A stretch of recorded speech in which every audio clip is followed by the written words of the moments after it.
Welcome to S3 programming tech channel. இன்னைக்கு நம்ம பார்க்க போற டாபிக் என்ன அப்படின்னு பாத்தீங்கன்னா Sequential File Allocation Method.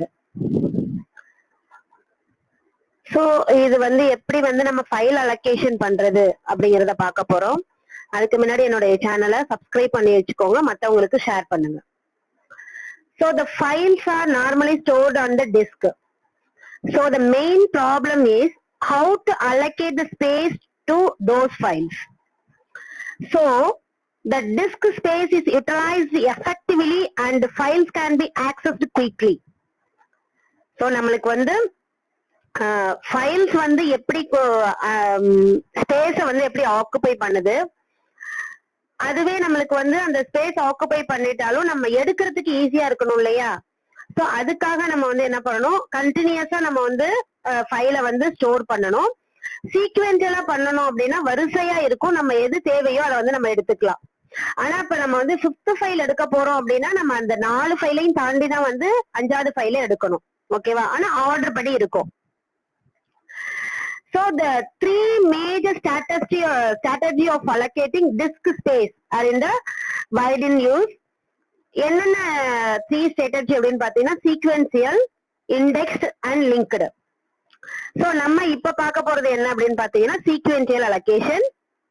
In this allocation strategy, each file occupies a set of continuously blocks on the disk. This strategy is best suited for sequential files. The file allocation table consists of a single entry for each file. It shows the file names, starting the block of the file, and the size of the file.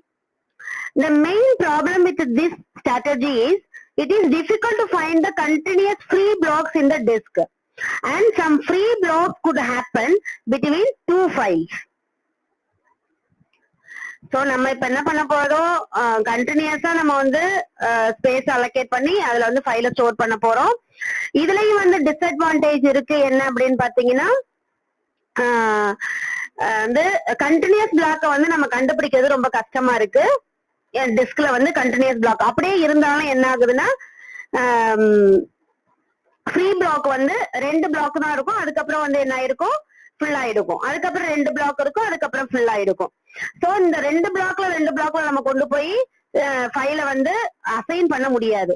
நம்ம என்ன பண்ண போறோம், கண்டினியூஸா store பண்ண போறோம். So இதுலயும் disadvantage இருக்கு. So இப்ப இந்த அல்காரிதம் பாத்தீங்க அப்படின்னா சீக்வென்ஷியல் ஃபைல் அல்காரிதம் ஸ்டெப் 1 என்னன்னா initialize the variables. So step 2 என்ன அப்படின்னு பாத்தீங்கன்னா get the number of memory partition and the sizes. So user கிட்ட இருந்து நம்ம அந்த மெமரி பார்ட்டிஷன் என்ன, அதோட சைஸ் என்னங்கறத நம்ம நம்பர் வழியா நம்ம கெட் பண்ணுவோம். ஸ்டெப் 3 என்னன்னு பாத்தீங்கன்னா get the number of process and values of block size for each process.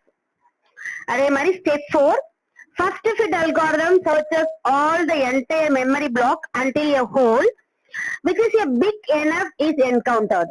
It allocates that memory block for recursing process. So இதுல நம்ம யூஸ் பண்றது first fit algorithm. So first fit algorithm search பண்றோம் entire memory block பெருசா இருக்கா சின்னதா இருக்கா. அதாவது நம்மளுக்கு கண்டினியூஸா போய் ஸ்டோர் பண்ணணும் அப்படின்னா நம்மளுக்கு பெருசா இருக்கணும் அந்த டிஸ்க் ஸ்பேஸ். இடையில நம்ம என்ன பண்ண முடியாது, ஸ்பேஸ் இருக்கிற மாதிரி இருக்க கூடாது.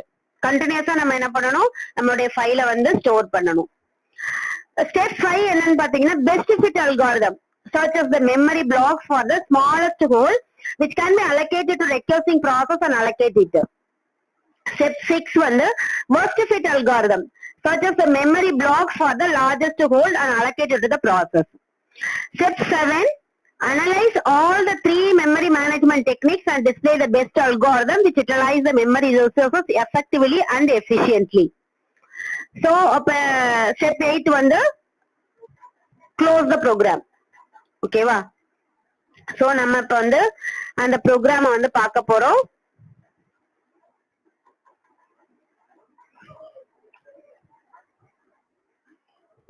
.c. சோ இதுதான் அந்த ப்ரோக்ராம். இப்ப என்ன பண்ணிருக்கோம்னா இனிஷியலைஸ் பண்ணிருக்கோம். Integer n, i, j, b, 20, sb 20 இதெல்லாம் user define variable. So enter the number of files கேட்டிருக்கோம். சோ இங்கதான் நம்ம என்ன பண்ணணும், எத்தனை ஃபைல் நம்ம வந்து ஸ்டோர் பண்ண போறோம் அப்படிங்கறத நம்ம ஃபர்ஸ்ட் டிஃபைன் பண்ணணும். So enter the number of files, அதுல வந்து ஸ்கேன்எஃப்ல நம்ம n வாங்கிக்கிறோம். அதுக்கப்புறம் i equal to 0, i less than n, i plus plusல என்ன பண்றோம், இந்த நம்பர் ஆஃப் ஃபைல்ஸ் கேட்டிருக்கோம் இல்லையா, சோ இத வந்து ஃபார் லூப்ல நம்ம வாங்கிக்கிறோம். enter the number of blocks occupied by file, அப்புறம் enter the starting block of the file, இது ரெண்டையும் நம்ம வந்து வாங்கிக்கிறோம்.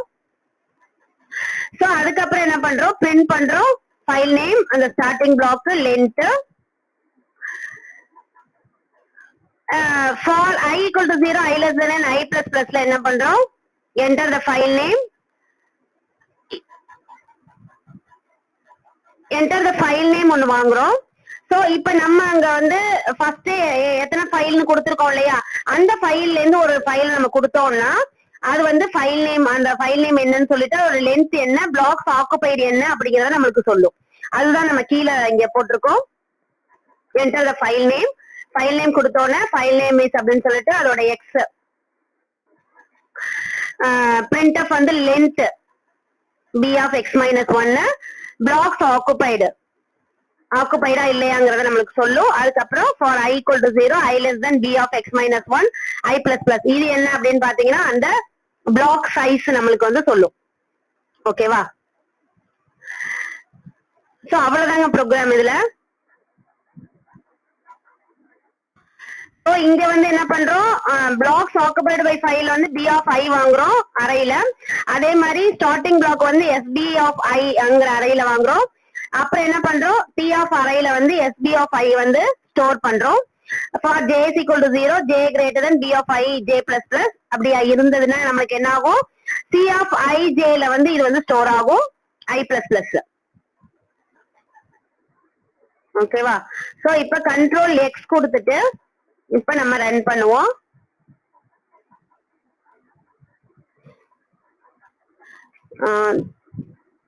gc sequence.c -o seq, so ./s. so enter the number of files 2 கொடுக்கிறேன். enter the number of blocks occupied by file 1ல வந்து 5 கொடுக்கிறேன். அடுத்து வந்து ஸ்டார்டிங் பிளாக் வந்து 6 கொடுக்கிறேன். ஃபைல் 2ல வந்து 3 கொடுக்கிறேன். ஸ்டார்டிங் பிளாக் வந்து 2 கொடுக்கிறேன். இப்ப நான் வந்து ஃபைல் நேம் வந்து ஃபைல் 1 வந்து 5 கொடுத்திருக்கேன் இல்லையா, அப்ப 5ன்னு கொடுக்கிறேன். so file name is 5, length is 8, blocks occupied 1060388, அதோட நம்பர்ஸ் வந்து நம்மளுக்கு டிஸ்ப்ளே ஆகுது. ஓகேவா? சோ இதுதான் வந்து நம்ம எப்படி வந்து ஃபைல டிஸ்க்ல ஸ்டோர் பண்றது அப்படிங்கிறது இதுதான். ஓகேவா? சோ நம்ம நெக்ஸ்ட் வந்து இண்டெக்ஸ் ஃபைல் அலோகேஷன் வந்து பார்ப்போம். தேங்க்யூ.